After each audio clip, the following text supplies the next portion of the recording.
안녕하세요. 김태훈의 현명한 투자자 방송 시작하겠습니다. 오늘은 칩셋 미디어에 대해서 다시 한번 방송을 좀 해드리겠는데요. 지난번 방송 때 이 지능형 신경망을 이용한 반도체 IP를 9월 달에 완성할 거라고 했는데요. 그 약속을 칩셋 미디어가 지켰습니다. 그 10월 4일 날 관련된 보도를 했고요. 그래서 비디오 IP 쪽에서 이제 지능형 인공지능망까지도 커버할 수 있는 IP를 갖게 됐습니다. 지난번에도 말씀드렸지만 칩셋 미디어는 자동차 안에 들어가는 영상 처리 장치에 대한 그 반도체 IP를 갖고 있는 회사입니다. 설계 자산을 갖고 있는 회사죠. 설계 기술을 갖고 있는 회사고. 그렇기 때문에 자율주행 자동차가 발전하면 발전할수록 이 회사의 기술은 더 많은 그 자동차 회사나 산업 분야에 적용이 돼서 시장 자체가 커지는 그런 효과를 볼 수가 있습니다.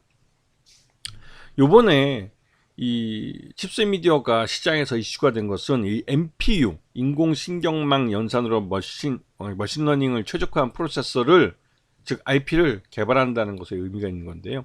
이 관련된 기술은 ARM 같은 뭐 뉴욕 증권거래소 나스닥에 상장한 ARM 같은 영국의 반도체 설계 회사가 갖고 있는 회사이고 그런 기술을 칩셋 미디어도 갖고 있다는 사실을 잘 보여주고 있습니다. 그만큼 칩셋 미디어는 기술력이 있는 회사로 이 칩셋 미디어에 대해서 시장에서 관심이 많다는 것뿐만 아니라 이 회사의 경영권 매각에 대해서 인수를 하고 싶어하는 잠재적 인수자들이 꽤 있다는 사실을 기억해 주셔야 되는 거죠. 그리고 이 회사가 갖고 있는 비디오 IP를 적용하는 어플리케이션이 점점 많아지면 많아질수록 이 회사의 실적은 좋아질 수밖에 없습니다. 그래서 굉장히 성장성이 있는 기술을 갖고 있는 기업으로 평가가 되고 있습니다. 근데 이 회사가 작년과 비교해서 지금 실적도 라이선스 쪽에서는 꾸준히 늘어나고 있고 로열티나 용역 분야에서도 꾸준히 매출이 늘어나고 있습니다. 그리고 이 포괄 손익계 현상을 보면 작년 반기 기준으로 111억의 매출을 올렸는데 올해는 132억의 매출을 올려서 매출 외형도 성장하고 있는 것을 볼 수가 있죠. 영업이익은 작년에 82억을 보였고 올해는 그러니까 29억을 벌어들였고 올해는 32억을 영업이익으로 올렸습니다. 그런데 올해 반기에 이게 이제 단기 순손실이 87억씩이나 발생했는데요. 이것은 상환전환 우선주에 대한 파생상품 평가 손실이 반영된 겁니다. 즉 회계적으로 일회성 반영되는 이 상환전환 우선주가 주식 보통주로 전환이 되든지 아니면 그 현금으로 상환이 되든지 해서 사라질 때 이 평가 손실이 현금화되는, 그러니까 현실화되는 그런 회계상의 손실인데요.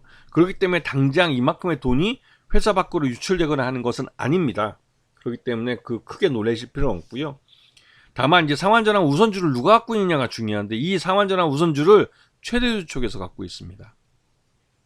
이 한두 반도체 주식회사라는 그 사모펀드인데요. 이쪽에서 이 텔레칩스로부터 이 칩셋 미디어라는 회사의 경영권을 넘겨받기 위해서 만들어진 사모펀드인데 이쪽에서 상환전환 우선주도 갖고 있고 이 상환전환 우선주의 이 전환 가격과 지금 현재 주가가 굉장히 큰 괴리감을 갖고 있기 때문에 거기서 발생한 손실이 한 80매력 발생하고 있는 거죠.